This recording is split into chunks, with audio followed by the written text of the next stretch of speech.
Last week, Annie Temple was on the show talking about how the sex work industry was always there for her and how she turned that support into a best-selling book called Annie Temple's Bible for Erotic Entrepreneurs.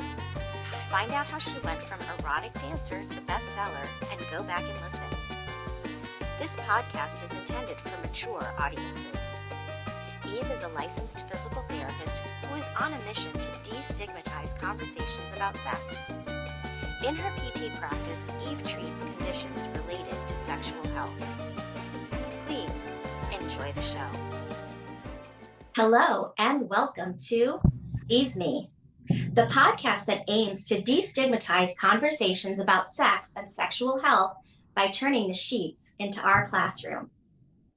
Today I have the pleasure, and I'm so excited to be talking to Alexandra Stockwell, and she is a physician and also an intimate marriage expert, and she is also the author of a best-selling book called Uncompromising Intimacy.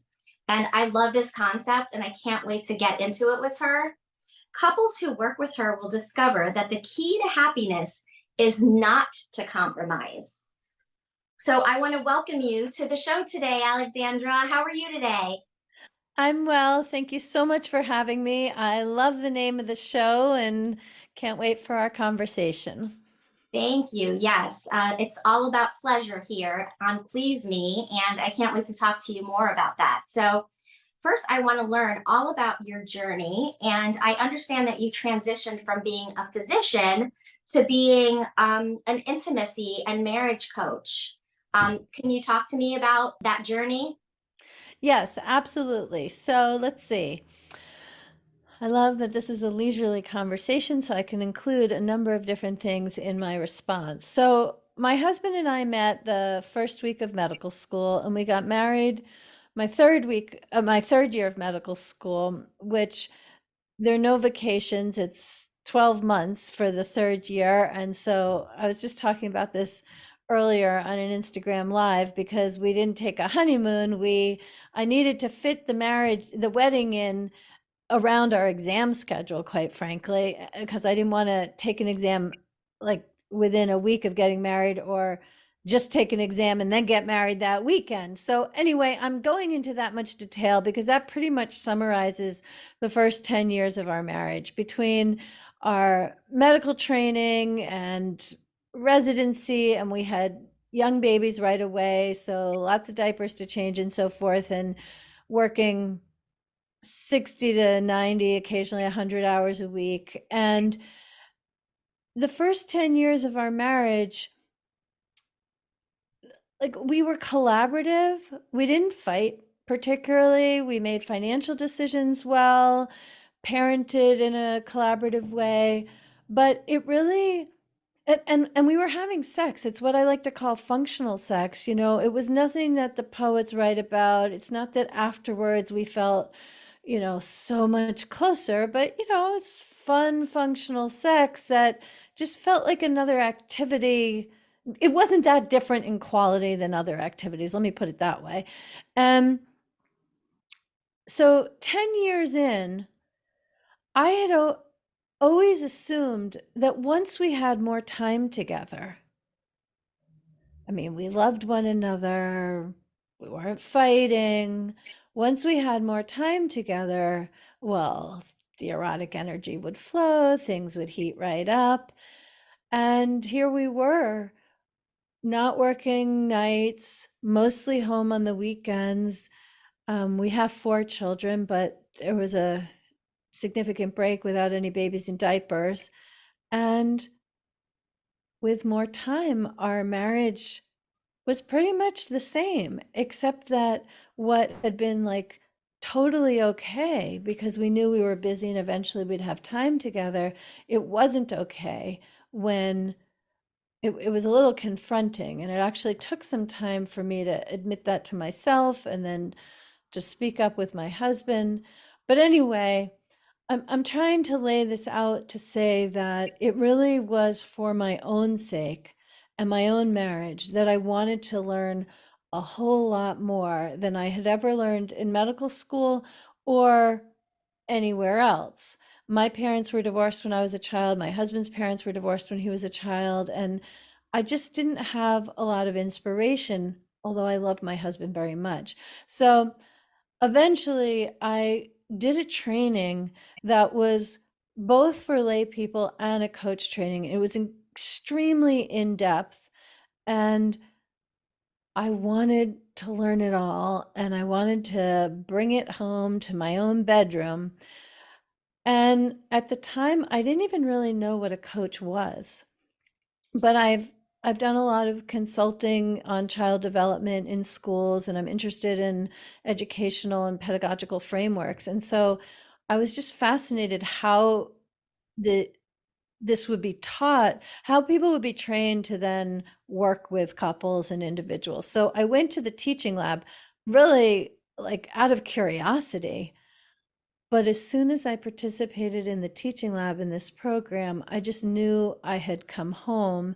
And there were a few other variables why I chose to step away from medicine, initially temporarily. But in any case, I just, once I really revived my own marriage, revive isn't even the right word because we weren't going back to how good it had been. It was really thriving and accessing new experiences and having some pretty extraordinary sexual experiences as our norm.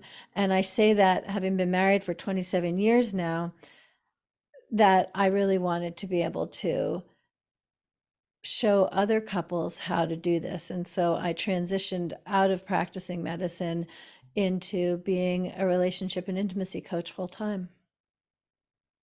That's wonderful. So you were kind of looking for, uh, answers to your own personal questions for your own relationship, is what I'm understanding. And then you just found your new passion. Yes, that's true. Although I would just refine one thing in what you said. It's Hmm. not that I was looking for answers to my own questions. I didn't have the vocabulary to articulate questions. It was like one big question mark. Like it was Right. already progress to be able to identify particular questions and to be able to, I mean, if you had told me 15 years ago that I would talk about my sex life and all kinds of public forums and reveal things about my marriage without thinking twice, I would have thought you were delusional, like, or making a joke. I was such a private person, and I didn't even know how to have a conversation with my husband. I didn't even know what was dissatisfying. All I knew was that I was dissatisfied. And every single profession has its own language, right? And so this is what you're talking about, learning the language of having, intimate conversations with your partner and really being connected. And it is really a full language. So I love that, you put that in words. Let's talk about compromise and your views on this word, particularly, and how it pertains to relationships. Absolutely. So, as people readily realize when I say so, far and away, the most common relationship advice that is given is that you need to learn to compromise. If you want to be happy in your marriage, you've got to be good at compromise. In fact, this is something I've been talking about for a while, and once we moved into Zoom, and so people are in their homes when they hear me speak, people will go pull out their wedding cards from Hallmark that, say, congratulations, compromise is the key to success. And, this is just so common. And Yes. it's completely wrong.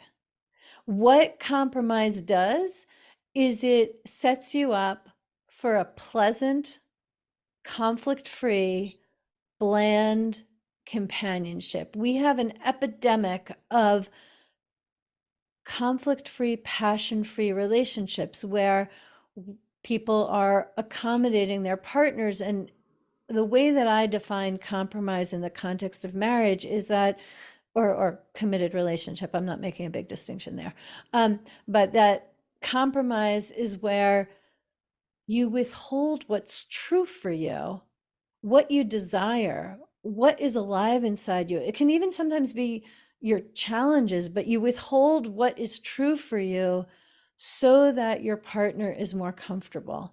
And this is something that happens in the most mundane contexts, like which pair of slippers you buy because your partner says, "Oh, I like those," even though the other ones are warmer and more comfortable. Or where you go for dinner, what movie you see, where you go for vacation, in some cases, what career you have, certainly where you live, like the insidiousness of how we compromise. It's kind of unfathomable until you start to make a change. Now, as you mentioned, the name of my book is Uncompromising Intimacy. And if you want erotic passion and gratifying intimacy that continues to deepen and expand with the weeks, the months, the decades, then being uncompromising is the way to do that. But I really need to define it. When I use the word uncompromising, I do not mean that you cross your arms and say, it's going to happen my way. Like people often associate uncompromising with rigid, fixed. No, no, no, no. When it comes to intimacy, uncompromising means that instead of, as with compromise, instead of withholding who you are, what's important to you, you find the way to share what you desire, what you yearn for, what your experience is, who you really are. You find the way to share that in a way that your partner can hear. Because when you're both sharing and you're both able to receive what's being shared without it being confronting or personal, you can just receive the truth of what is alive inside your beloved. Well, that lubricates every relationship in extraordinary ways and is really a lifelong journey. And I guess I just want to add one more thing, which is that the thing about compromise is it inherently comes from what in the personal growth world is known as a fixed mindset, meaning people are the way they are. And when we're talking about uncompromising intimacy, it is inherently based in a growth mindset, meaning what's alive in my partner and in me. It's something that continues to evolve. Just because vanilla ice cream used to be my favorite doesn't mean I don't want boysenberry with chocolate chips. But if my partner has always loved vanilla, and so therefore I just buy vanilla to keep things simpler, that is essentially believing that neither one of us change when people change all the time. And the real problem is that those changes aren't really welcome in the relationship, even when people want them to be. So I have plenty more to say, but I'll take a breath there. Well, that's amazing. I like that you word it in a way that you're meeting your partner where they're at so that they can hear you. Because a lot of times, we want to have these conversations with our partners, but we have to choose the words wisely because, they could get offended or, you know, they could get insulted or they may not want to hear it. And so, words are very powerful. And, communication is everything. But the way that you say things can make or break a conversation in terms of whether it's successful or a disaster. So, how do you coach your clients that maybe haven't had these conversations before? How do you help them to get to the point where they can have these conversations? Okay, well, the first thing to really emphasize is that even more important than the words is the tone. So if you listen to how I'm saying these things, I'm changing my tone based on the content. And we don't need perfection. We don't need to practice what we're going to say and say it like a script. It can just be genuine and spontaneous. And we can even say, oh, I didn't mean to say it that way. Or our partner can get a look on their face and we can say, oh, no, I didn't mean that. As long as your tone is kind and not attacking, which there is an art to cultivating that. It's not generally spoken of or valued, except when we're being spoken to, we all value it. So that's one thing, is the tone. The other thing that I think is so important is that we start small. What is most typical in relationships where there's dissatisfaction or frustration is that people put up with it, and they put up with it, and they put up with it, and they tolerate, and they accommodate, and they compromise. And then suddenly there's this explosion, and the person who speaks, it's like it's been building and building and building, and then there's some, either minor or major thing, and then out comes all of this, and the person listening is just astonished. And I think the fundamental fault that most people are guilty of at some point, if not often, is to consider our partners mind readers. We don't think of it that way. We just think, well, he loves me, he should know. Well, have you said so with kindness? Because if you haven't, don't assume he knows. And by the way, same thing in reverse. This is not gender specific in any way. So with that as the context, starting small and really paying attention to tone. When I say starting small, I really mean practice on things that are not important. Practice speaking up about where you really want to eat.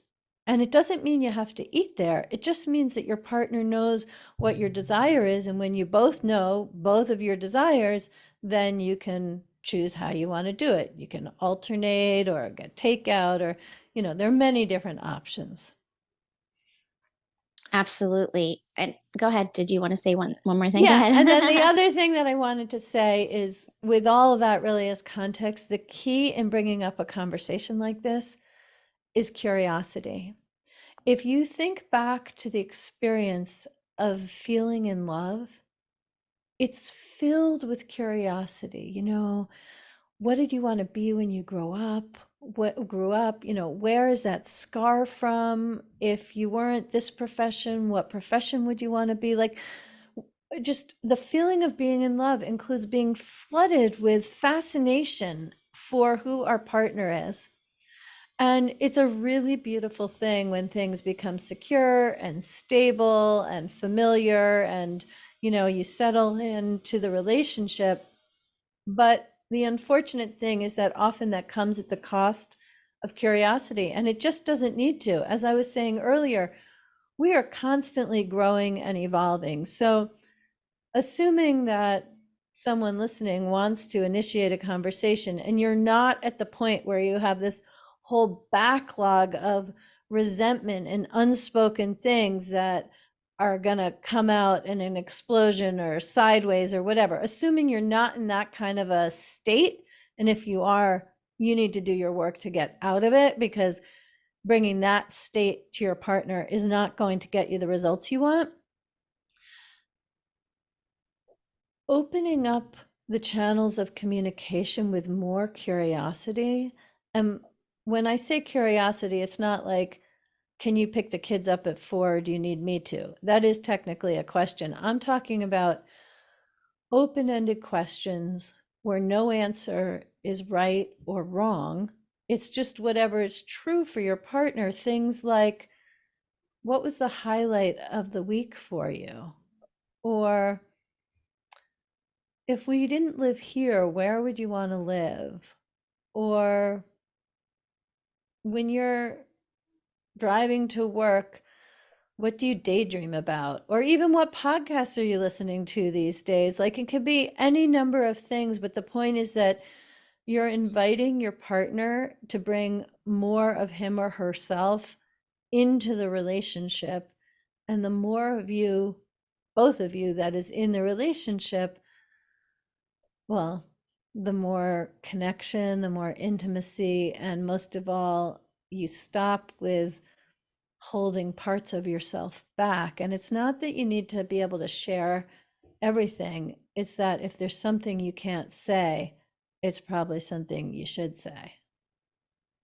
That is so true. Over time, relationships, can get stale over time, after you've been together for a long time.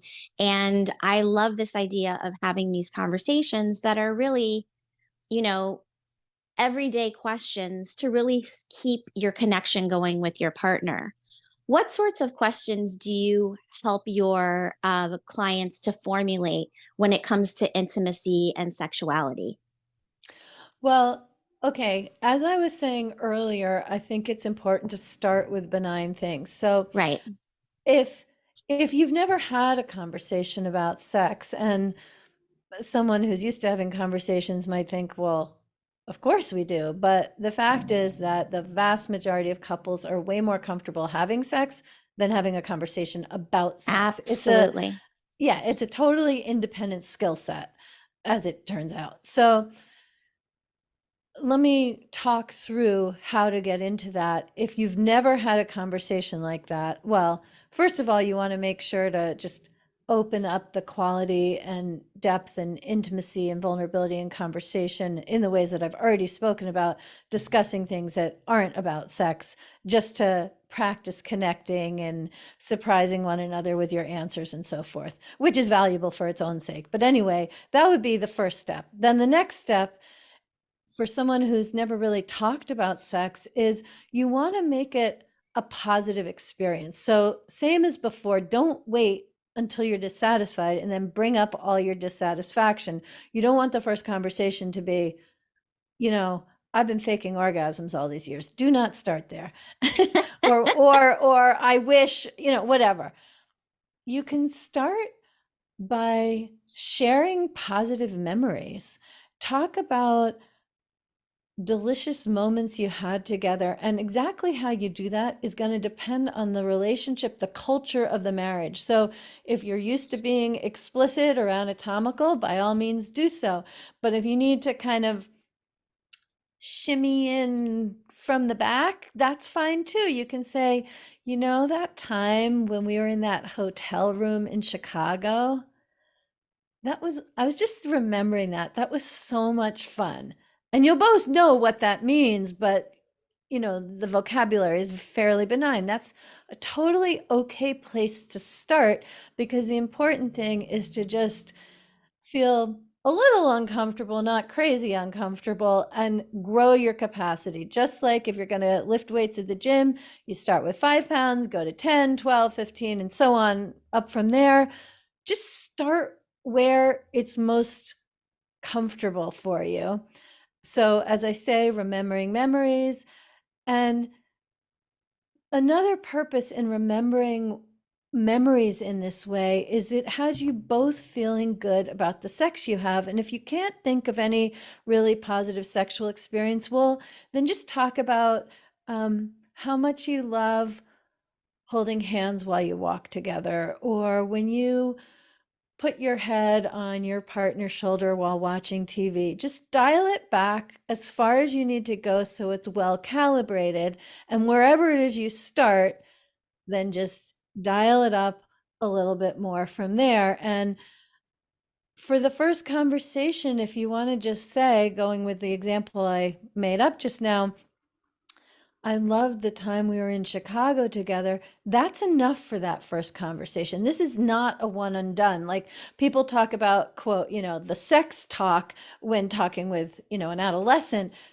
There's no sex talk. It's sex talks. It's a plural when Yes. it's going to be a really positive experience. So you don't have to get this right. You just need to open things up. So if the first conversation is just remembering positive memories, that's great. And then maybe the next time you bring something up and you might again refer to a positive memory.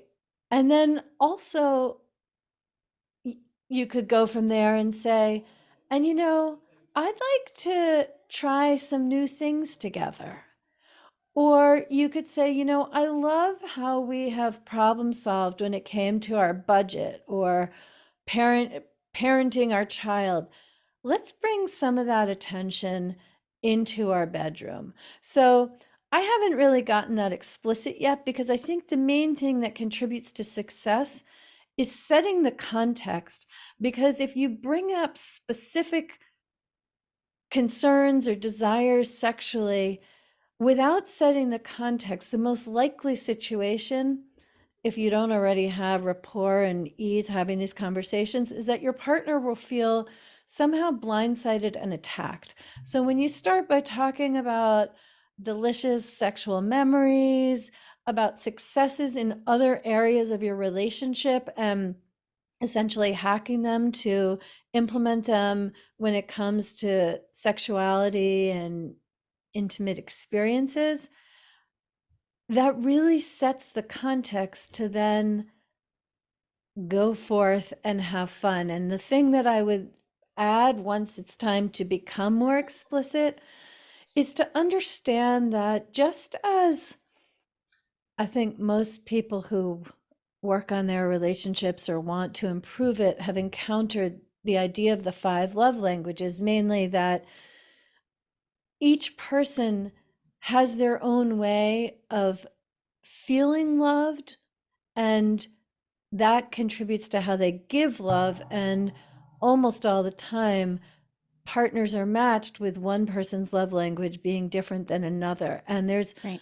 a comparable thing when it comes to sexuality, that we have different sexual love languages or just plain sexual languages. I don't know if we want to get into that now or not, but if you're not having like glorious erotic experiences together, that definitely doesn't mean you can't.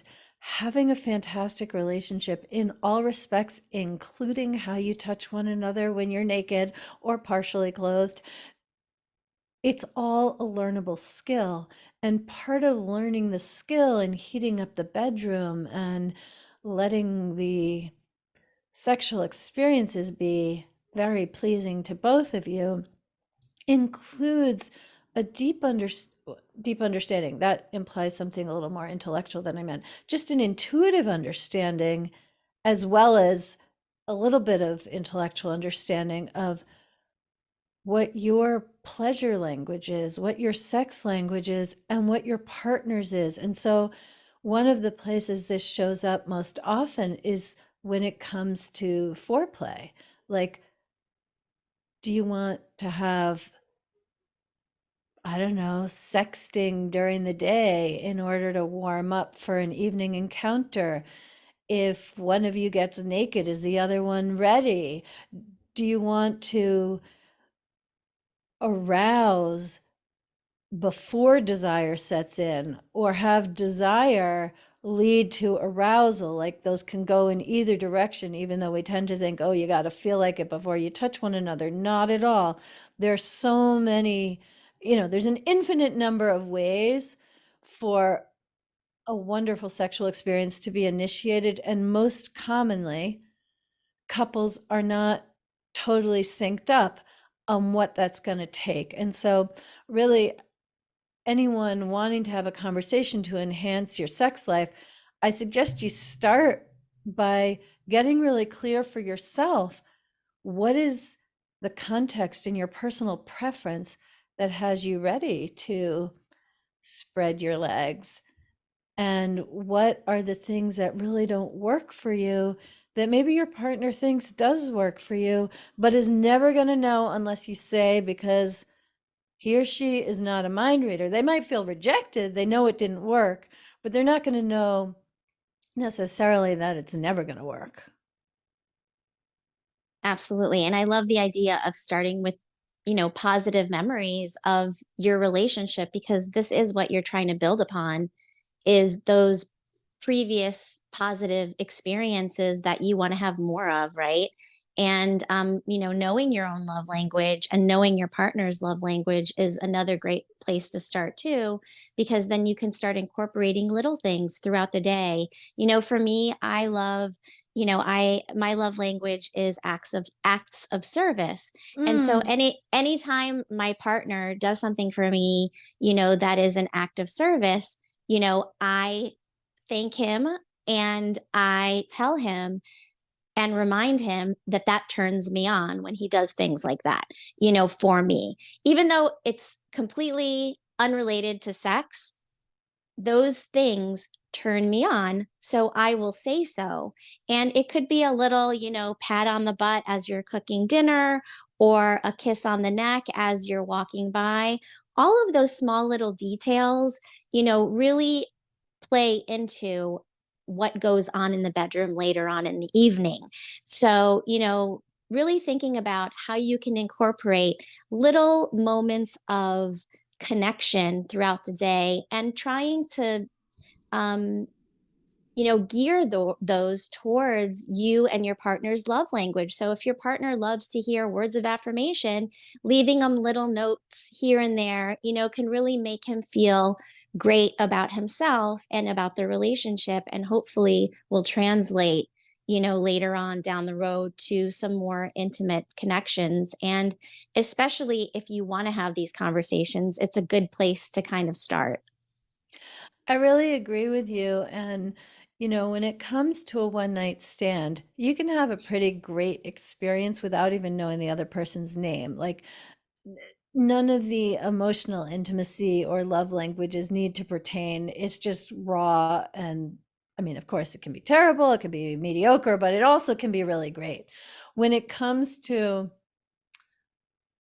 a long lasting relationship where you have a life together, you have a daily life, you wake up in the same house together, in that scenario, everything which isn't sex functions as foreplay. Every interaction either brings you a little closer together or further apart. And with what you shared, I completely agree. A little kiss on the back of the neck or a tap on the butt while cooking for sure.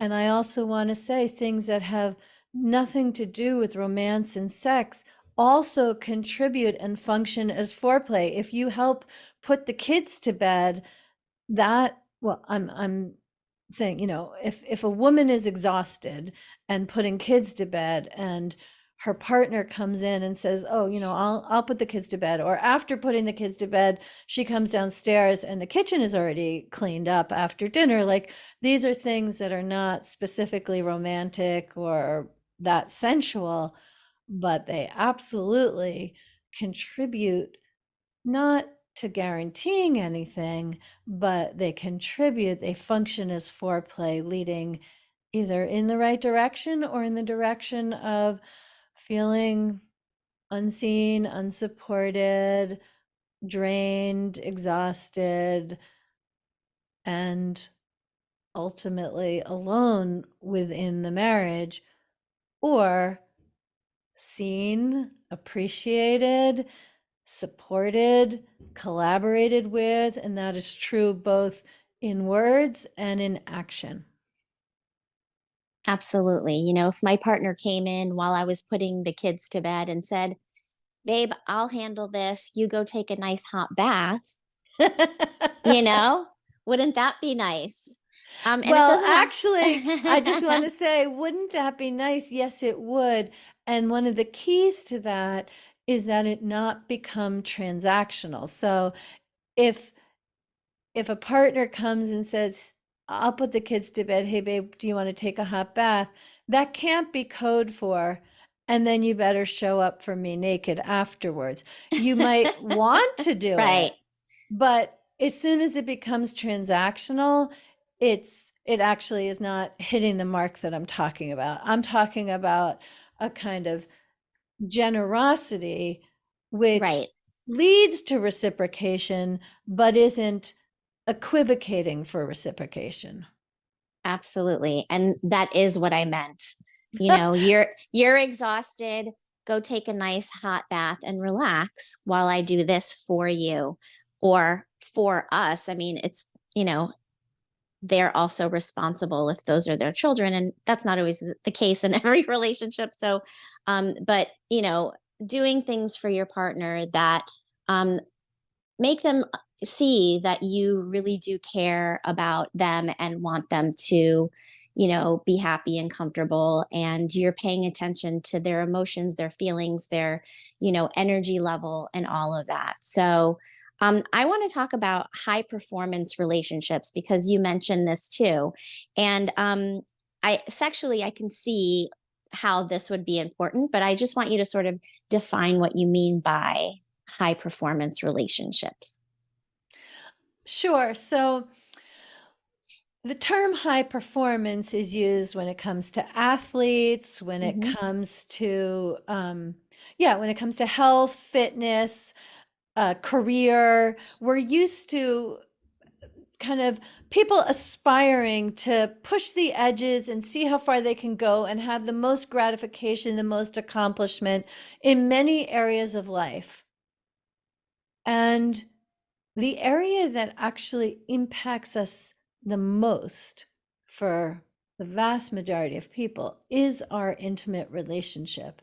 And one of the things that I do is show people who are high performers in other areas of life how to bring that same attitude and orientation to the relationship, even though the experience is very different. Because there's something about high performance, which, yes, you do have to pace yourself, but it's constantly pushing for the next highest goal and getting to the next level. And how can you best that?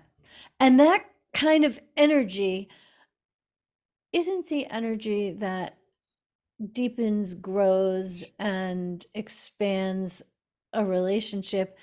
And there are certainly moments in sex when that energy is fantastic. But if you have that more, bigger, better energy during sex, like that actually ends up being far less connected, sensual, and erotic.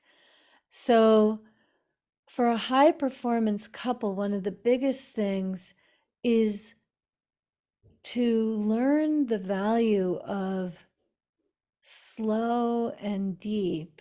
And it's very confronting because high performers are used to being competent.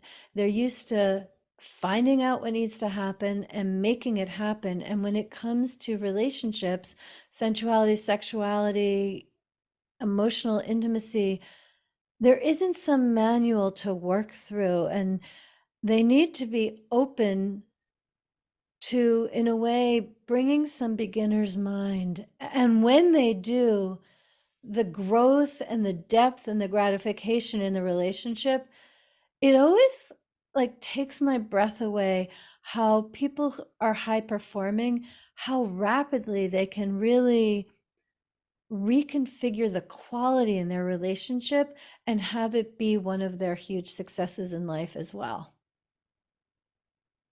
Because they're used to doing it in other areas of their life, so that, you know, intimately they are all in. I mean, like you said, high performers, they're going to study what needs to be done. And, you know, so these are people that most likely will be more open to doing research or finding a coach or, you know, having access or finding resources that can help them in that regard. It's not just like out of the blue, what can I do? You know, they're really searching for answers.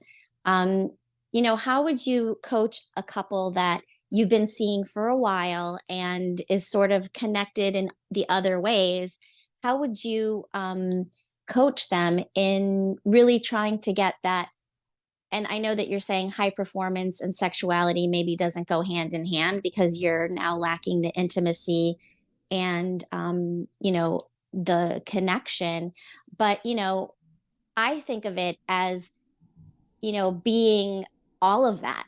You know, you have more connection, you have more intimacy, you have more pleasure, So how would you coach your couples who have been with you for a while and are sort of ready to like jump to, let's get down and dirty and have a better sex life? Okay, well, about 75 to 80% of the couples that I coach, when I coach them on how to have uncompromising intimacy, how to really bring their whole selves to one another in a non-codependent way, how to be self-expressed and present and vulnerable and be able to receive whatever their partner expresses, about 75 or 80% of the time, that just lubricates everything in the bedroom. And actually, I don't put additional attention in coaching because things like sparks fly, they're lit up. This just translates without any guidance, because once they have room for one another in their souls, they absolutely have room for one another in their bodies. For those where it is important to actually get into the specifics, I often start with exercises designed to help both of them feel more sensuality. And I don't start involving the genitals. I start just with making requests and offers, and just, because I'm there in the session, they don't need to take their clothes off with me. And like, that's not how I work. Other people do. But just touching one another's forearms becomes this extraordinary, super sensual, erotic experience. And then they can take that into the sexuality themselves. And I did, I don't know how many pelvic exams in my life. Like, and prostate exams too.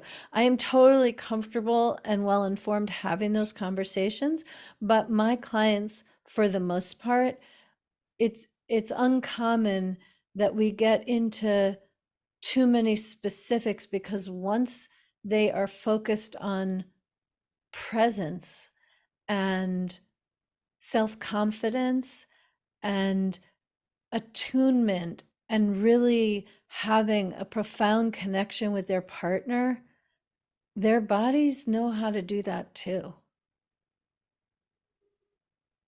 I can see that it would translate, but I know that a lot of people have really difficult have a lot of difficulty having conversations about sensuality, about sexuality, about their needs. And so there exists the orgasm gap where men are getting their, needs met much more than women. And, one of my purposes on this podcast is to sort of close that orgasm gap one person at a time through education. And really, communication is so important.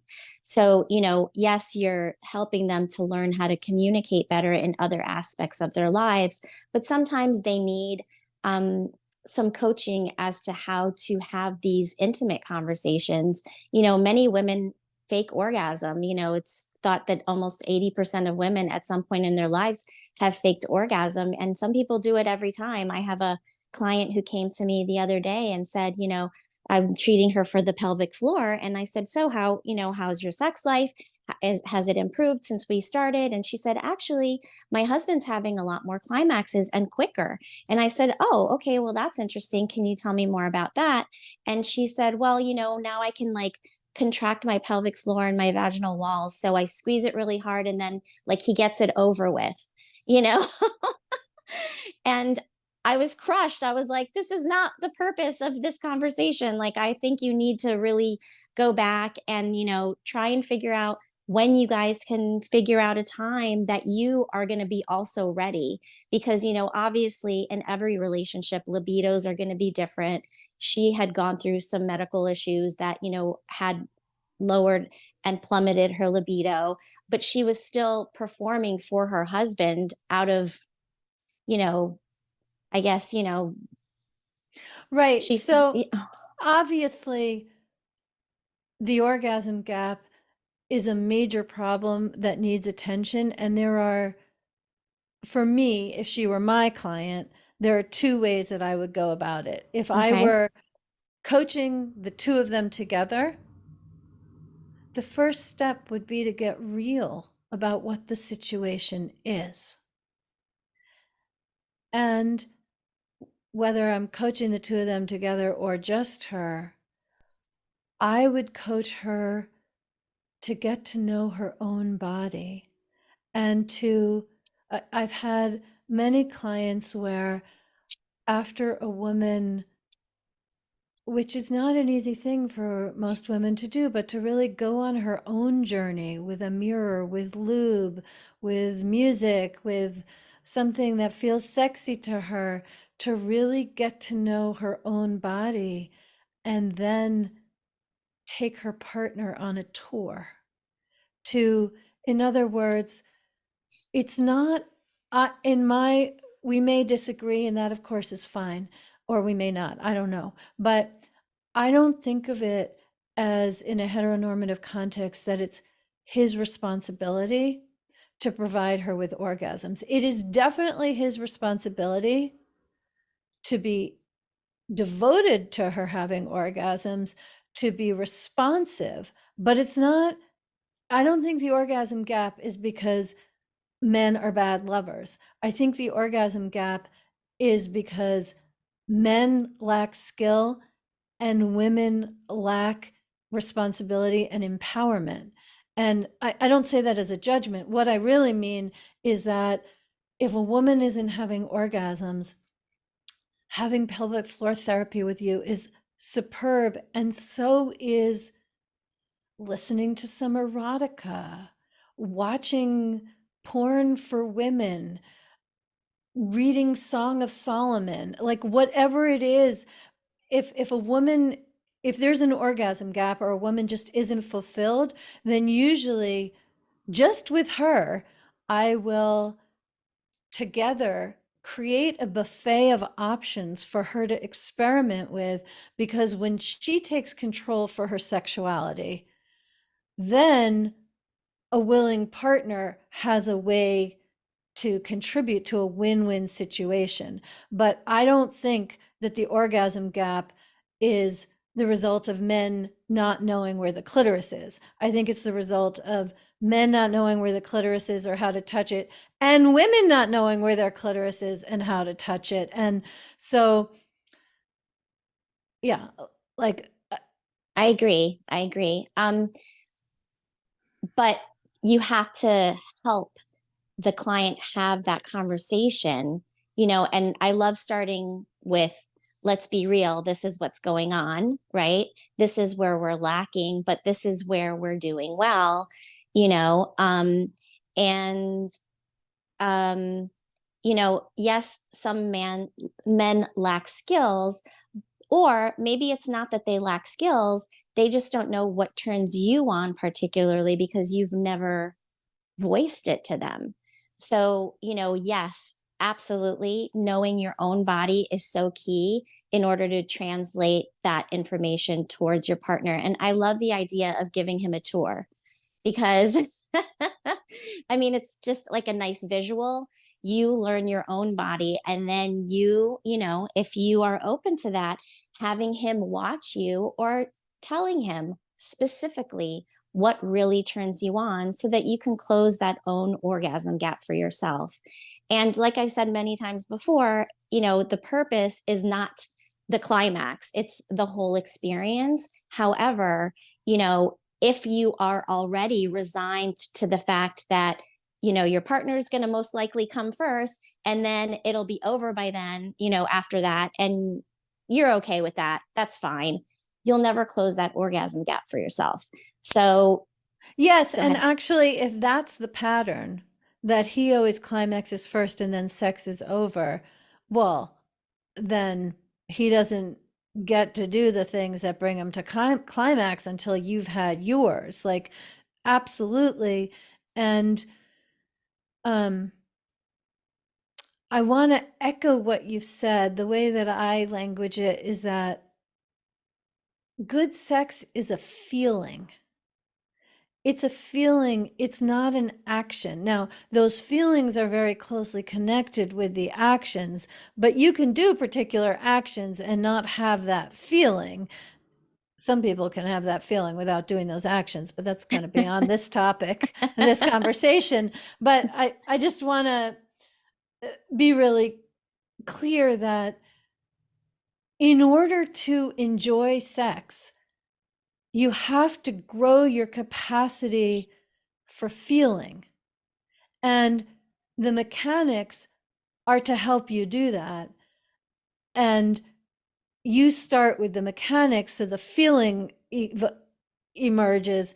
And in my work, I am very much focused on growing a client's capacity to feel many different things and then bringing that capacity to the sexual experiences.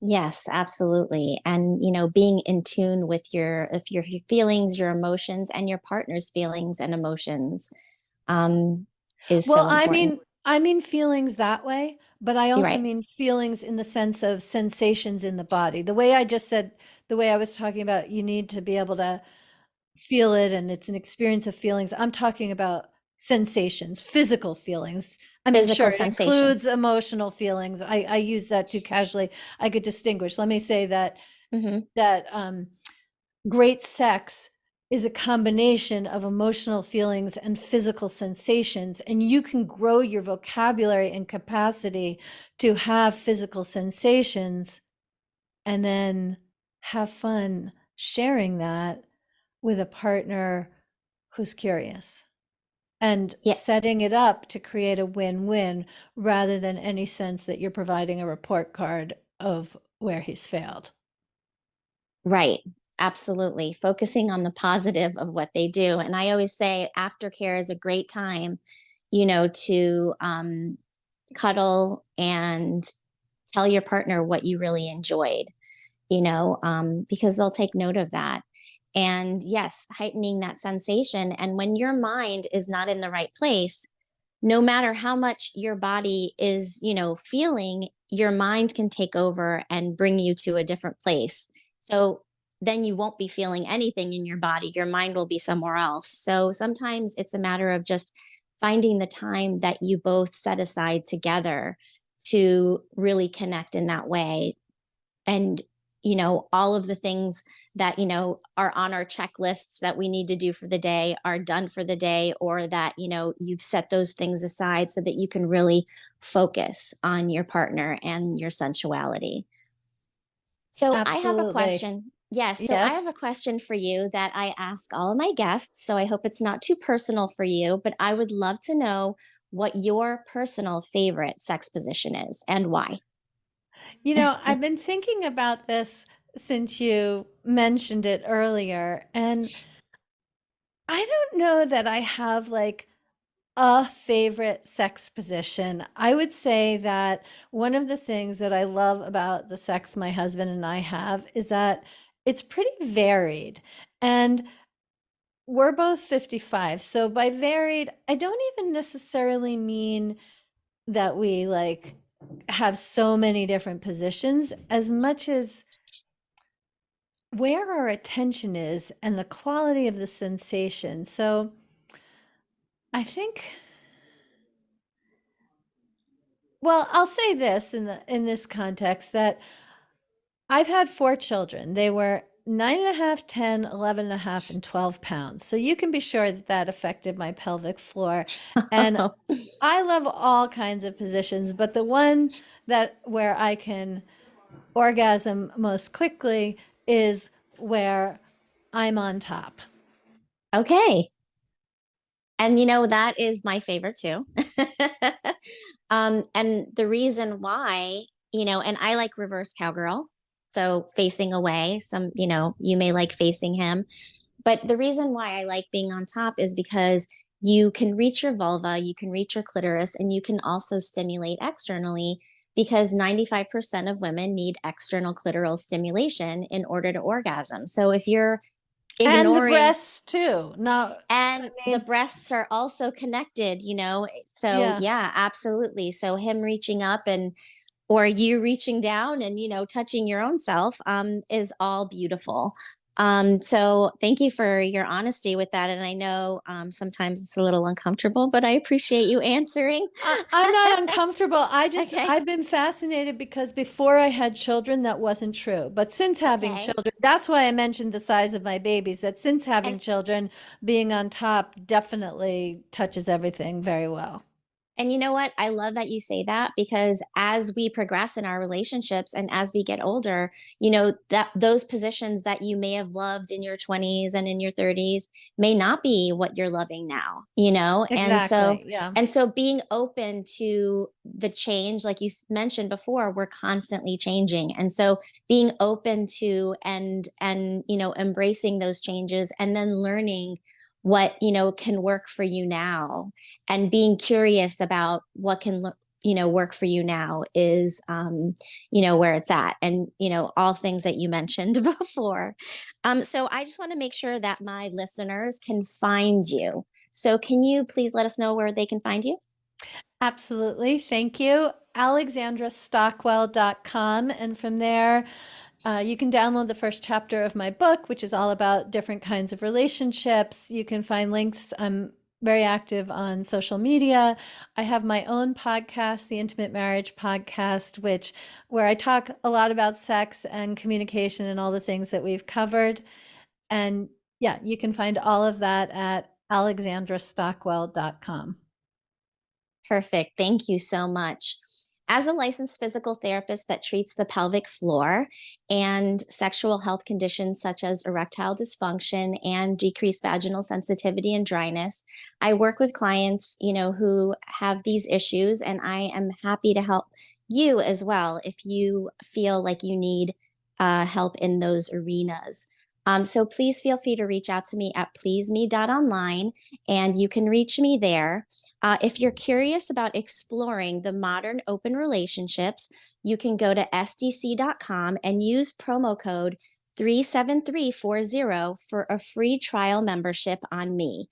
So have fun dating on that site. It's a lot of fun. It's actually a place that I've visited multiple times, and I share lots and lots of education on there now, giving free webinars.